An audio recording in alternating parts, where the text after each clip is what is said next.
കാത്തിരിക്കുന്ന ഒരു പോരാട്ടമാണ് ജോസഫ്. സ്പെയിനും ബെൽജിയവും ഏറ്റുമുട്ടുന്നത്. ബെൽജിയം ഈ ആദ്യ ഘട്ടത്തിൽ, ഗ്രൂപ്പ് ഘട്ടത്തിൽ നിന്നും വിഭിന്നമായി മനോഹരമായിട്ടുള്ള ഫുട്ബോൾ നോക്കൌട്ടിലേക്ക് എത്തിയപ്പോൾ പ്രകടമാക്കി. പക്ഷേ നോക്കൌട്ട് എത്തിയപ്പോൾ സ്പെയിൻ നേരെ തിരിഞ്ഞു.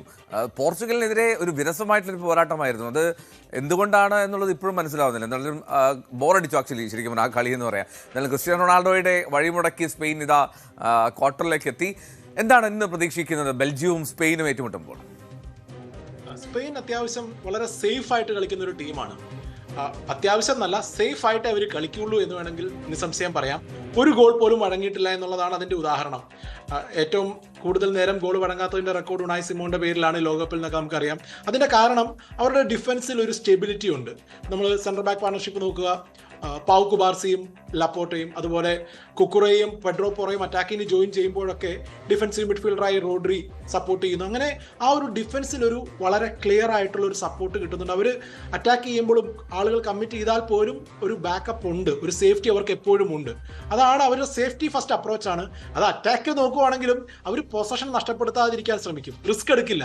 ഡ്രിബിൾ ചെയ്ത് 1-2 തവണ പന്ത് പോയാൽ അത് ലമീൻ യമാലും ആയിക്കോട്ടെ, കഴിഞ്ഞ മത്സരത്തിൽ ന്യൂനോ മെൻഡസിനെതിരെ 2-3 പ്രാവശ്യം പന്ത് പോയ പിന്നെ പുള്ളി അത് ശ്രമിച്ചില്ല. പുള്ളി ഡ്രിബിൾ ചെയ്യുന്നത് തന്നെ നിർത്തി.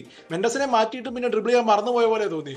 അപ്പൊ അങ്ങനെ വളരെ സേഫ് ആയിട്ട് ഫസ്റ്റ് ടൈം ഷോട്ട് എടുക്കുന്നു, അല്ലെങ്കിൽ ഫസ്റ്റ് ടൈം ഒരു പെട്ടെന്ന് ഒരു ക്വിക്ക് ട്രാൻസിഷനോട് അടിക്കുന്ന ഒരു രീതിയിൽ അവരുടെ ബിൽഡപ്പ് വളരെ സമയമെടുത്ത്, പണ്ടത്തെ ടിക്കിറ്റാക്ക പോലെയൊന്നുമല്ല, വ്യത്യാസമുണ്ട്. കുറേയും കൂടെയൊക്കെ സമയമെടുത്ത് ക്രിയേറ്റ് ചെയ്ത് ഗോൾ അടിക്കുക എന്നുള്ളതാണ്. വളരെ വേഗത്തിലല്ല അവർ മൂവ് ചെയ്യുന്നത്. അപ്പോൾ അതുകൊണ്ട് തന്നെ ഗെയിമിൻ്റെ വേഗത കുറവായിരിക്കും, പക്ഷേ ടാക്ടിക്കൽ ഇൻറ്റൻസിറ്റി കൂടുതലായിരിക്കും.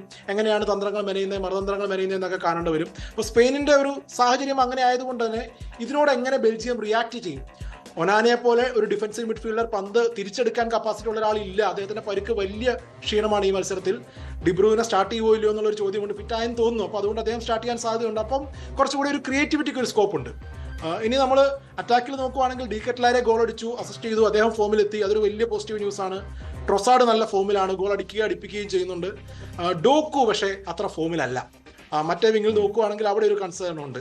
ലുക്കാക്കു ബെഞ്ചിൽ നിന്നും വന്ന് ഗോൾ അടിക്കുന്നുണ്ട്. അപ്പം ബെൽജിയത്തിന് ശരിക്കും പറഞ്ഞാൽ ഒരു കംഫർട്ട് ഉണ്ട്, പക്ഷെ അത് സ്പെയിനെ ചലഞ്ച് ചെയ്യാൻ പറ്റിയ കംഫർട്ടാണോ എന്നുള്ളത് സംശയമാണ്.